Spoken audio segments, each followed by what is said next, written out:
American dream বিশ্বের কোটি মানুষের আকাঙ্ক্ষার নাম। উন্নত জীবনের আশায় বিশ্বের বিভিন্ন প্রান্তের অভিবাসন প্রত্যাশীদের সবচেয়ে আকর্ষণীয় গন্তব্য যুক্তরাষ্ট্র।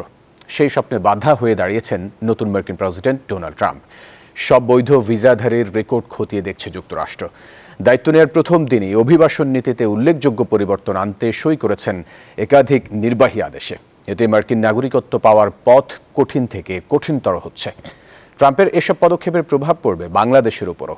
প্রবাসী আয়ে নেতিবাচক প্রভাব এবং পড়াশোনার জন্য যুক্তরাষ্ট্রে যেতে চাওয়া বাংলাদেশি শিক্ষার্থীরা আরও যাচাই বাছাইয়ের মুখোমুখি হতে পারেন বলে মনে করছেন বিশ্লেষকরা।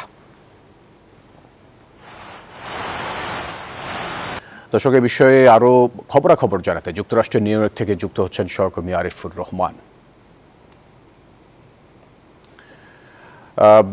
আরিফ, সব বৈধ ভিসাধারীর রেকর্ড খতিয়ে দেখছে যুক্তরাষ্ট্র, যেমনটি বলছিলাম। এতে করে প্রবাসী বাংলাদেশিদের উপর কি ধরনের প্রভাব পড়বে? জন্য এখন কথা বলতে চাই, সেটা হলো বৈধ যারা এখানে গ্রিন কার্ড হোল্ডার আছে তাদের ব্যাপারে, পাশাপাশি যারা ছাত্রছাত্রী আছে তাদের পড়াশোনার পাশাপাশি যেখানে কর্মসংস্থানের জন্য তারা চেষ্টা করে থাকেন সেই বিষয়ে। এবং আরেকটি সবচেয়ে গুরুত্বপূর্ণ বিষয় হলো যে যারা এরই মধ্যে আগামী 1 বছরের মধ্যে যুক্তরাষ্ট্র এসে অ্যাজাইলেম করেছেন। আপনি জানেন যে অ্যাজাইলেম কিন্তু কয়েক ধরনের হয়, একটা হচ্ছে রাজনৈতিক অ্যাজাইলেম, পলিটিক্যাল অ্যাজাইলেম বলি, আর এছাড়াও জীবননাশের হুমকি সহ বিভিন্ন কারণে বাংলাদেশ সহ পৃথিবীর বিভিন্ন দেশ থেকে যারা যুক্তরাষ্ট্রে এসে এখানে ইউসিআইএস অর্থাৎ ইউএসসিআইএস এ অ্যাপ্লাই করে, অর্থাৎ রাজনৈতিক আশ্রয় নিয়ে কিংবা কোনো ধরনের জীবননাশের হুমকি নিয়ে আশ্রয় নিয়ে যারা এখানে থেকে যেতে চায় তাদের ব্যাপার নিয়ে আমি প্রথমেই তাদের বিষয়ে খুবই গুরুত্বপূর্ণ একটি আপডেট রয়েছে এখানে। রাজনৈতিক আশ্রয়ের ক্ষেত্রে বা যে কোনো অ্যাজাইলেমের ক্ষেত্রে প্রথমে আগে যেটা হতো, এখানে এসে অ্যাপ্লাই করলেই সঙ্গে সঙ্গে সোশ্যাল সিকিউরিটি কার্ড এবং ওয়ার্ক অথরাইজেশন দিয়ে দেওয়া হতো। তারপরে বছরের পর বছর মামলা চলতো, অর্থাৎ প্রপার ডকুমেন্টেশন আদালতে জমা দেওয়ার জন্য একটা সময়সীমা ছিল। সেই সময়সীমায় হিয়ারিং হতো এবং এই সময়সীমা সর্বশেষ 9 থেকে 10 বছর গিয়ে ঠেকতো এবং 9 থেকে 10 বছর পর গিয়ে প্রত্যাশিত গ্রিন কার্ড পেত।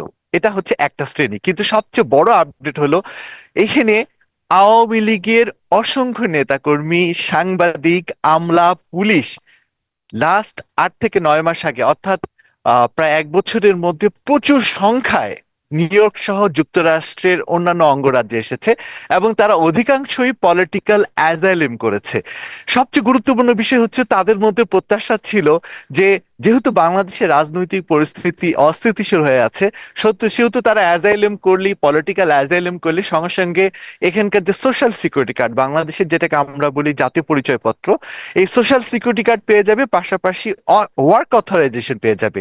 সবচেয়ে বড় আপডেট হলো এখন ডোনাল্ড ট্রাম্প এসে যেটা বলেছে যে পৃথিবীর, বাংলাদেশ সহ পৃথিবীর যে কোনো দেশ থেকে যারা যুক্তরাষ্ট্রে এসে অ্যাজাইলেম করবে, পলিটিক্যাল অ্যাজাইলেম হোক, যে কোনো ধরনের অ্যাজাইলেম হোক, তাদেরকে সঙ্গে সঙ্গে সোশ্যাল সিকিউরিটি কার্ড এবং ওয়ার্ক অথরাইজেশন দেয়া হবে না।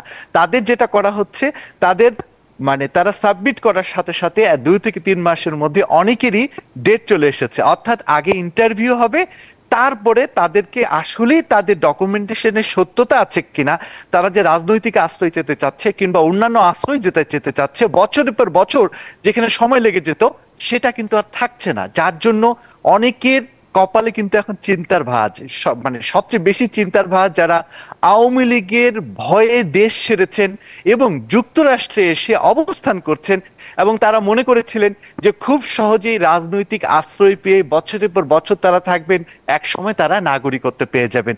এদের অনেকেই এখন দুশ্চিন্তায় পড়েছেন, কারণ অনেকেরই আমি খবর পেয়েছি বাংলাদেশের থানা, উপজেলা, জেলা শহর থেকে শুরু করে বিভিন্ন জায়গা থেকে আওয়ামী লীগের নেতাকর্মী, আমলা, আমি যেটা একটু আগেও বলছিলাম, তাদের অনেকেই কিন্তু রিফিউজ হয়েছে এবং অনেকেই কিন্তু এখন বিকল্প চিন্তা হিসেবে কিভাবে বর্ডার পাড়ি দিয়ে কানাডায় যাওয়া যায় কিংবা। আরিফ, আপনাকে ধন্যবাদ আমাদের সাথে যুক্ত হওয়ার জন্য।